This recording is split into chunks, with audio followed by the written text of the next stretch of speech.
Halo, selamat datang kembali di Saiz Manga. Melanjutkan chapter sebelumnya di mana Genji mulai bergerak dan bertarung melawan Chuta. Tanpa berlama-lama, kita masuk ke alurnya. Chapter 9, berpikir negatif. Scene diawali dengan teman Chuta yang tidak terima dengan kelakuan Genji setelah kekalahan Chuta. Karena ia berpikir jika mengalahkan Chuta itu belum cukup untuk menguasai kelas tersebut. Dia ingin menentukan siapa yang terkuat di kelas tersebut kepada Chuta.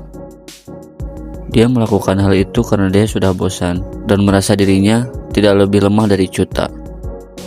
Genji pun tidak protes dan hanya diam saja karena dirasa itu ada benarnya juga. Lalu orang yang berwajah seram itu pun bertanya, apakah yang lainnya ada yang mau ikut? Genji pun mempersilahkan orang-orang yang ingin maju ke depan, dan dia berkata tidak akan ikut campur urusan itu. Kemudian ada orang yang berambut cepak mengangkat tangannya, dan berikutnya ada orang yang berambut keribu. Dia juga akan ikut andil dalam pertarungan tersebut. Namun tadi diduga seseorang mengangkat tangannya hingga semua orang yang ada di dalam kelas menjadi terkejut. Orang tersebut adalah Chuta yang sebelumnya sudah dikalahkan oleh Genji. Namun beberapa orang menyangkalnya, termasuk Genji. Chuta pun menjawab bahwa dirinya memang kalah dari Genji. Namun, dia tidak bisa membiarkan orang-orang di kelasnya mengira dirinya lemah hanya karena kalah dengan Genji. Dia akan membuktikan bahwa dirinya layak menjadi pemimpin kelas tersebut. Lalu, si orang keribu itu pun maju mendekat sambil berkata bahwa dia yang akan menjadi lawannya karena sebelumnya dia memiliki hutang kepada Chuta atas kedua gigi depannya yang patah karena Chuta. Lalu, tanpa basa-basi, mereka pun saling baku hantam. Pertarungan itu ditonton langsung oleh penghuni kelas tersebut, tanpa ada yang mau protes ataupun memisahkan mereka. Karena dirasa pertarungan ini sangat penting untuk menentukan siapa pemimpin kelas tersebut. Jual beli serangan pun terjadi. Berbeda dengan Genji yang dengan santai hanya memperhatikannya dari samping. Beberapa orang dari kerumunan pun berbisik-bisik karena melihat kondisi Chuta yang sebelumnya sudah dikalahkan oleh Genji. Kali ini Chuta mendapatkan serangan ke arah perut. Namun Chuta tetap berdiri kokoh, tidak menunjukkan sedikit pun sisi lemahnya. Sambil kembali menyerang, si keribu itu pun berteriak bahwa dirinya sudah menunggu momen ini sejak 2 tahun yang lalu. Tidak peduli berapa kali pun dia mencoba, dia terus dihantui oleh rasa takut. Oleh karena itu, ini adalah kesempatan terakhirnya di SMA Suzuran untuk membuktikan bahwa dirinya tidak terlalu lemah. Karena semua yang ada di Suzuran tidak pernah melirik orang yang lemah. Karena kesal, Chuta pun berniat menyerang dengan berteriak apa yang sedang dipikirkan orang keribu tersebut. Dan satu hantaman keras dari sikutnya tepat mengenai wajah lawannya. Setelahnya, Chuta pun berkata bahwa orang penjilat sepertinya tidak pantas berada di Suzuran. Maka dari itu, Chuta akan melakukannya untuk mengeluarkan mereka dari Suzuran. Dan jika ada yang ingin protes, lebih baik mereka mati seperti nyamuk, tambahnya. Lalu, scene berganti ke atap Suzuran. Seperti biasa sejak bergabungnya Mikami bersaudara, di atap selalu ramai. Terlihat Manabu yang sedang memegangi kedua kaki saudaranya dan memutarkan badan mereka layaknya sebuah senjata. Dengan wajah yang kesal, Serizawa pun mengomentari perilaku kedua orang tersebut. Sama seperti sebelumnya, ketiga orang temannya pun datang. Dan sama persis, Tokaji pun bertanya kepada yang lainnya, apakah Mikami Brother sebenarnya ada 3 orang? Lalu Tokyo menjawab bahwa yang dikatakan Tokaji sepertinya ada benarnya, karena mereka terlihat sangat identik. Scene pun berganti, di mana pertarungan sebelumnya sudah dimenangkan oleh Chuta. Ini menandakan bahwa kekuatan Chuta tidak bisa diremehkan, karena sebelumnya sudah dikalahkan oleh Genji, tapi dia masih mampu bertarung lagi dan memenangkan pertarungan tersebut. Tak cukup sampai di situ, Chuta pun bertanya, siapa lagi selanjutnya? Namun hal tersebut langsung dibantah oleh Genji, yang notabene sudah melihat dan mengakui tekad Chuta. Lalu, Genji pun memberitahu semua orang yang ada di dalam kelas bahwa sekarang sudah tidak diragukan lagi siapa pemimpin kelas tersebut. Namun, orang yang berwajah garang itu tidak terima dengan keputusan Genji tersebut. Tanpa basa-basi, dia pun menyerang sambil berkata bahwa Genji lah yang akan menjadi bawahannya. Dan boom! Dengan mudah, Genji mampu mengalahkannya. Bahkan, si rambut cepak pun menerima bagiannya. Tidak ketinggalan, satu orang penjilat pun dihajar oleh Genji. Melihat kekuatan Genji, semua orang yang ada di dalam ruangan itu pun kembali dibuat tercengang, karena dalam sekejap Genji mampu merobohkan 3 orang sekaligus.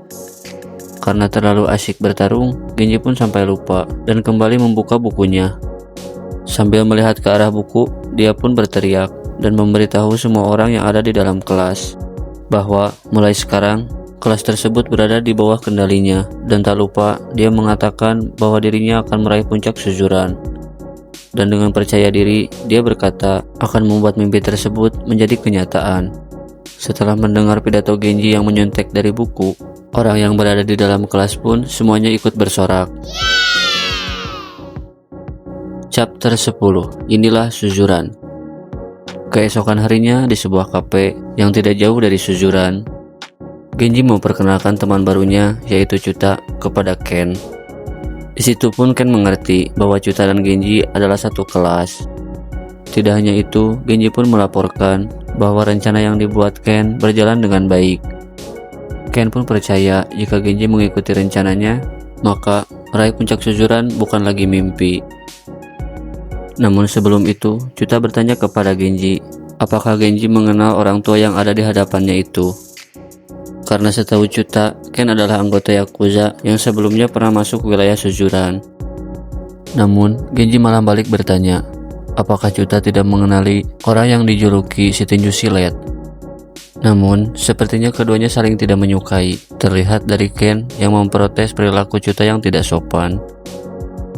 Karena dirasa ini semua untuk Genji, Ken pun menerimanya. Dan saat ini yang paling penting adalah mengetahui setiap hal yang berkaitan dengan suzuran. Sambil menyalakan sebatang rokok, Ken bertanya kepada Chuta bagaimana situasi di suzuran saat ini. Namun Chuta malah berteriak bahwa anggota Yakuza tidak boleh terlibat dalam perlombaan meraih puncak suzuran. Namun Genji menenangkannya bahwa semuanya itu demi membantu Genji untuk meraih puncak suzuran. Setelah mendengar permintaan dari temannya itu, barulah Chuta mau menjelaskannya. Dimulai dari pemenang Freshman tahun ini, mereka adalah petarung hebat yang beranggotakan 3 orang.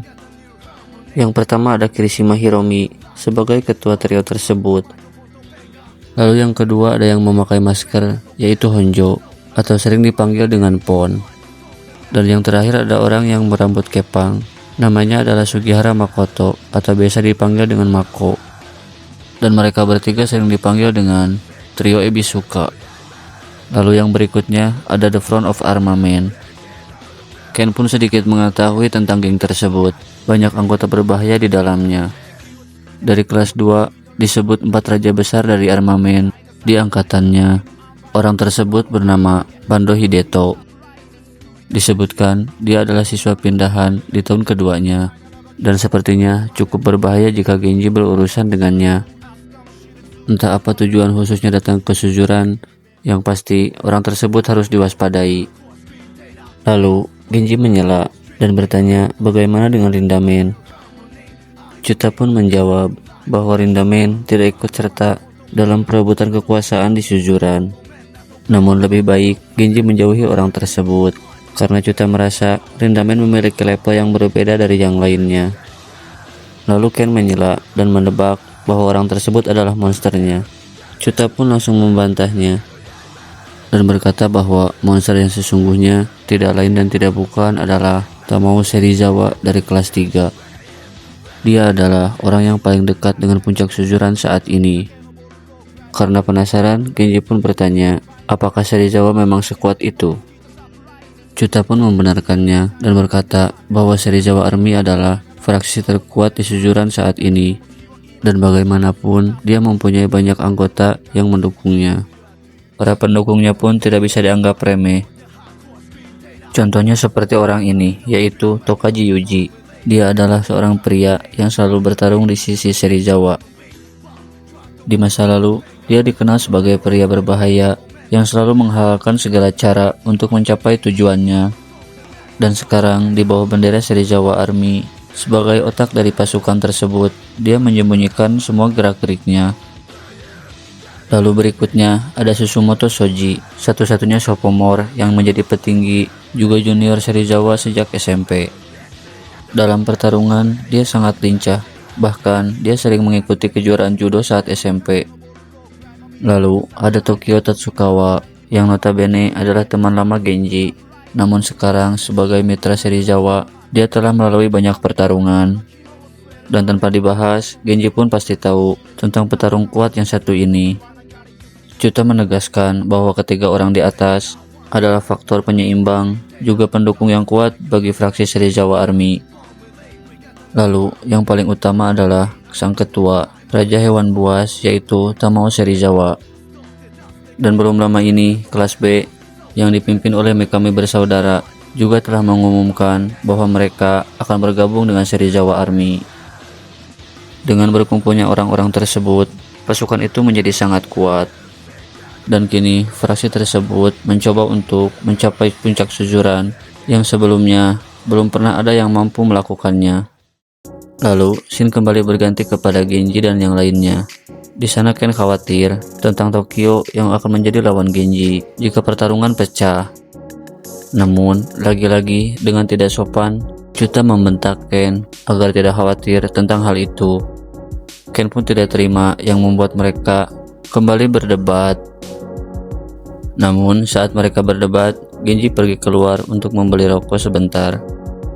Di sini pun Genji dilema, karena di sisi lain dia ingin mencapai puncak suzuran. Namun untuk melakukan hal itu, dia harus melawan sahabatnya sendiri. Namun sebelum itu, scene pun berganti. Di atap suzuran, Serizawa bertanya tentang Genji kepada Tokyo. Dia penasaran karena Tokyo pernah bilang bahwa Genji adalah teman masa kecilnya. Namun, dengan percaya diri, Tokyo menjawab bahwasannya jika Genji menghalangi jalan mereka, maka Tokyo sendiri yang akan melawannya. Mendengar hal tersebut, Serizawa pun mempertanyakan perkataannya itu. Namun dengan mantap, Tokyo pun membenarkannya. Lalu, scene berpindah kepada Genji yang sudah kembali membeli rokok. Saat pulang, dia dibuat heran dengan kelakuan dua orang tersebut, karena sebelumnya mereka berdua terlihat tidak akur. Dan chapter pun berakhir di sini. Bagaimana kelanjutannya? Ikuti terus perjalanan Genji untuk meraih puncak suzuran hanya di Saiz Manga. Dan sampai jumpa di video berikutnya. Bye bye.